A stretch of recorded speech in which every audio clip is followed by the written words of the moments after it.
On s'est tous déjà posé la question, n'est-ce pas? Quelle est ma raison d'être? C'est une quête universelle, un truc qui nous trotte dans la tête à un moment ou à un autre. Mais soyons honnêtes, ça peut parfois sembler complètement insaisissable. Mais et si toute cette recherche, toute cette pression qu'on se met, reposait en fait sur une idée fausse? Et si la façon même dont on cherche nous mettait sur la mauvaise voie? C'est là qu'intervient une phrase de Jay Shetty qui change complètement la perspective. On ne peut pas être tout ce qu'on veut, mais on peut être tout ce qu'on est.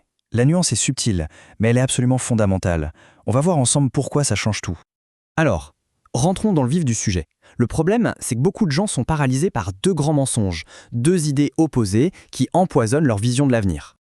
D'un côté, il y a cette petite voix, souvent très destructrice, qui murmure « t'arriveras jamais à rien ». Et de l'autre, il y a ce discours faussement optimiste qu'on entend partout « tu peux être absolument tout ce que tu veux ».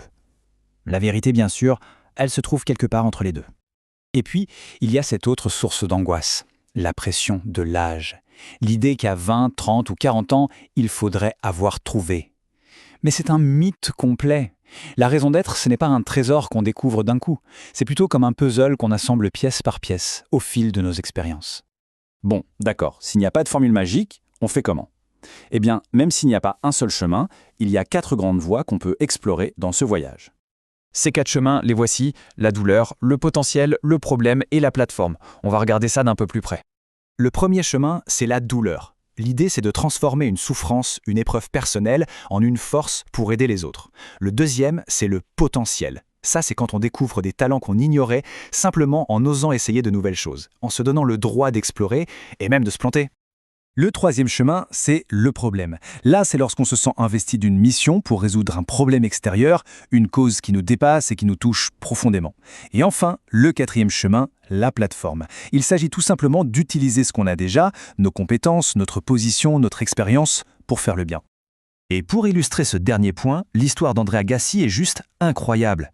Dans sa biographie, l'ancien numéro 1 mondial, vainqueur de 8 tournois du Grand Chelem, a lâché une véritable bombe. Il détestait le tennis. Oui, vous avez bien entendu, il haïssait ça. Poussé par son père, il a atteint des sommets incroyables, mais sans jamais y trouver le moindre sens. Mais ce qui est fascinant, c'est ce qu'il a fait de la plateforme que le tennis lui a offerte. Il a transformé ce succès en sa véritable raison d'être, en créant une fondation et une école pour les jeunes en difficulté. D'une certaine manière, il est passé de servir des as à servir les autres. Ok, à cette théorie, passons à la pratique. Il existe un exercice très concret pour nous aider à déterrer notre propre potentiel. La grande question, c'est bien celle-là. Comment on met le doigt sur ces compétences ou ces passions qui pourraient nous guider? Cet exercice va justement nous donner des pistes. C'est très simple. L'exercice consiste à créer 3 listes. La première, les choses pour lesquelles on est doué, mais qui ne nous passionnent pas plus que ça. La deuxième, celles pour lesquelles on a une passion, mais on n'a pas vraiment les compétences. Et la troisième, tout ce pour quoi on n'a ni talent ni passion. Ces listes, elles vont nous servir à remplir cette matrice, qu'on peut appeler la boîte de la raison d'être. L'objectif ultime, le sweet spot, c'est bien sûr la case en haut à droite. C'est le point de rencontre parfait entre ce qu'on sait faire et ce qu'on aime faire. Et c'est là qu'il y a un point crucial. Une raison d'être, ce n'est pas juste un hobby. Pour qu'elle ait un impact réel, il faut de la discipline. La question à se poser est comment puis-je développer une passion pour mes compétences? Et à l'inverse, comment développer des compétences pour mes passions? C'est ce travail stratégique qui nous rapproche de notre but. Abordons maintenant un autre changement de mentalité qui est absolument essentiel.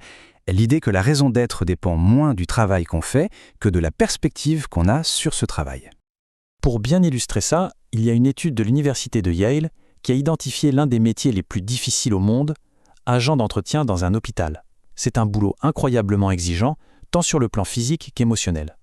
En interrogeant les employés, les chercheurs ont découvert un truc fou. Il y avait 2 groupes. Le premier se voyait comme de simples nettoyeurs, un personnel peu qualifié qui faisait le ménage. Mais un deuxième groupe, avec exactement le même salaire et les mêmes tâches, se décrivait comme des guérisseurs. Pour eux, leur travail était une part essentielle du processus de guérison des patients. Les chercheurs ont donné un nom à ce phénomène, le job crafting. L'idée, c'est que ce n'est pas ce qu'on fait au quotidien qui définit notre travail, mais plutôt ce qu'on ressent à propos de l'impact de ce qu'on fait. C'est l'art de remodeler la perception de son propre rôle. Ça fait écho à cette citation magnifique de l'auteur Wayne Dyer. Quand on change sa façon de regarder les choses que l'on regarde changent. C'est exactement ça, le pouvoir de la perspective. Tout ce qu'on vient de voir nous amène à une distinction finale, toute simple, mais vraiment puissante, qui résume l'essentiel. Voilà la clé à retenir. La passion, c'est pour soi. La raison d'être, c'est pour les autres.